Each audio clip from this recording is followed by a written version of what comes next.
চিত্র ভাস্কর্য ও হস্তশিল্প প্রদর্শন ২৭তম বনগাঁ চারুকলা উৎসব ২০২৫।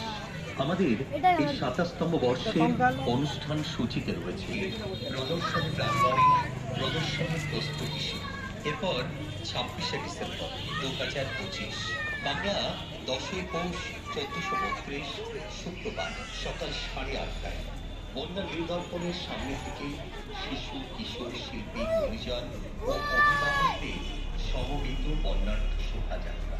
বিকেল ৩টেই চিত্র ভাস্কর্য ও হস্তশিল্প প্রদর্শনীর আনুষ্ঠানিক উদ্বোধন করবেন রাষ্ট্রপতি পুরস্কারে সম্মানিত প্রখ্যাত কারুশিল্পী সঞ্জয় বিশ্বাস।